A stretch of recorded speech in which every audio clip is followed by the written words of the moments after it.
maiisip ng lalaki na mahal ka pala niya kapag ginawa mo ito.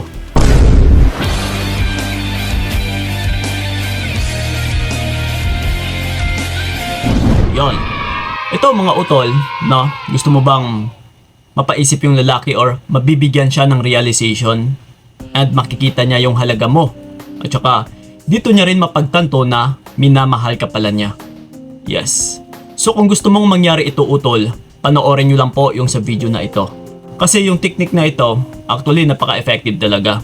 And marami na rin akong tinuruan nito sa mga nagka-one-on-one coaching sa akin. And yes, still, no? Maganda talaga yung feedback, which is nangyayari or tumatalab talaga. So ano ba yung gawain na ito? Well, una nga sa lahat, kung sa ngayon sa situation ninyo, yung tipong parang binabaliwala ka ng partner mo, hindi niya nakikita yung halaga mo, or kung minsan is parang kung minsan ka lang kakausapin, hindi siya nagiging responsive, no? Parang isinasantabi ka lang, and parang hindi ka ganun ka halaga pagdating sa taong ito. Oh. Yes, so ito ngayon, ang gagawin natin, walang iba, kung still magjowa pa rin kayong dalawa, ito po ang gagawin mo. Sa loob ng isang linggo, no? Take note ha, isang linggo lamang. Sa isang linggo na ito is kailangan natin siyang sanayin. Na kung dati, habol ka ng habol, kuda ka ng kuda, selos ka ng selos, na yung tipong kinokontrol mo siya, binabantayan mo siya, na yung tipong parang palagi na lang umiikot yung mundo mo sa taong ito. So ngayon, ibahin natin. Magiging nice ka muna sa kanya. Sa loob po ng isang linggo, kailangan natin siyang sanayin sa ganitong pamamaraan.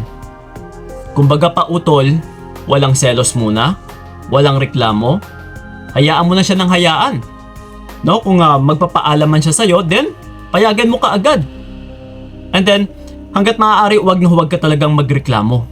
Walang reklamo muna, no, walang bangayan, walang away. No, hanggat maaari is, na kung nasasaktan ka man emotionally, na yung tipong parang sasabog ka na talaga, ay kailangan mo muna itong pigilan. Kailangan mo muna itong tiisin. Kasi yun na nga, meron naman itong hangganan eh. No, kumbaga pa, may plano na tayo or may goal ka naman na pagkalipas ng isang linggo or hanggang isang linggo lang naman ito. Na yes, pagkalipas nga ng isang linggo ay may gagawin pa kasi tayo. Oh. So yun at yun lang muna until na masanay siya. Na uy, okay na tong pinapakita ng partner ko ah. No, naging mabait na siya sa akin. Pinapayagan niya na ako palagi. No, hindi niya na ako binabantayan, hindi na siya nagsiselos. And yes, sa lahat din ng mga gawain ko, parang hindi na siya nagrereklamo. And pagdating nga rin ng halos isang linggo na, wala pa kaming away. Yes. So but ito ngayon, kung ito ngayon yung nararamdaman ng partner mo, no, ito ngayon yung nararanasan niya sa'yo, na araw-araw sa loob ng 7 araw, na nasasanay siya na gano'n na nga, naging nice ka sa kanya. Halimbawa, kahapon man is nag-away kayo, or ngayon man, no, nag-away kayo, and then try mo utol, mamayang gabi or pagkatapos mong manood, no, or mapanood yung video na ito, gawin mo kaagad na magiging nice ka sa kanya. Kung nagkaaway man kayo, ikaw yung mauunang makipagbati. Yes, no? Kung di, maging ano ka lang talaga, kumbaga pa parang ano ka dito, parang magpakumbaba ka palagi. No, magiging submissive tayo. No, sasabit mo na tayo. Yes, maging sunod-sunuran mo na tayo. Hayaan mo na natin siya. Sige, gawin niya kung ano yung gusto niyang gagawin. No, kahit may sabihin man natin na meron na siyang iba, na meron na siyang bago, or meron na siyang kinakausap, hayaan pa rin natin. Huwag na huwag tayong magselos.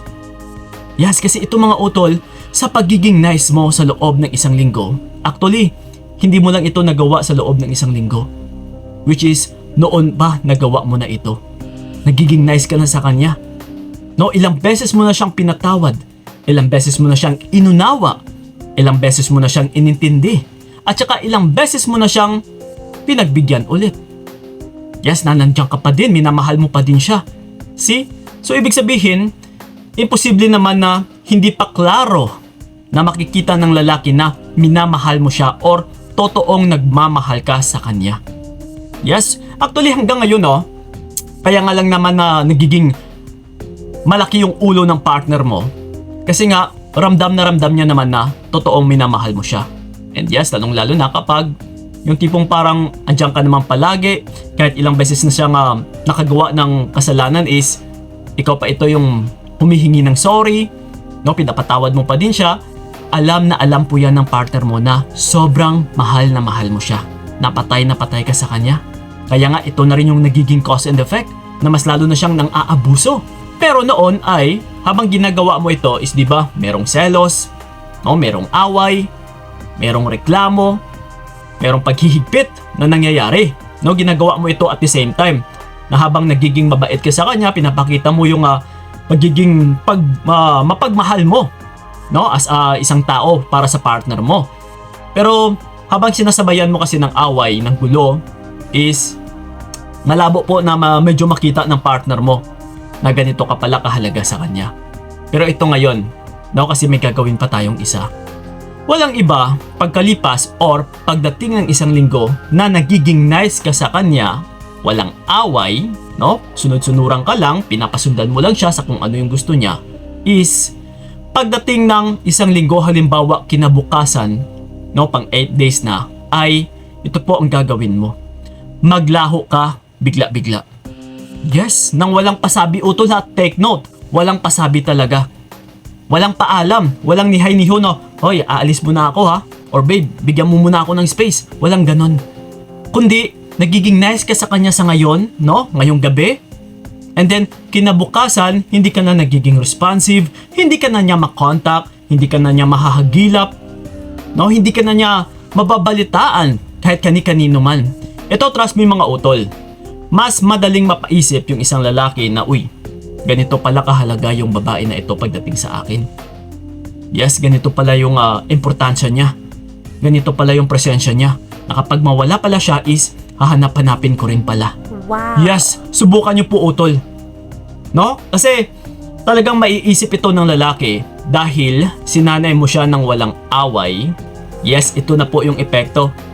No, kung wala kang, nang hindi ka nagrereklamo, walang away, walang selos, hindi mo siya binabantayan, hindi ka nagrereklamo, pinapalaya mo lang siya, hinahayaan mo lang siya sa kung ano yung gusto niya.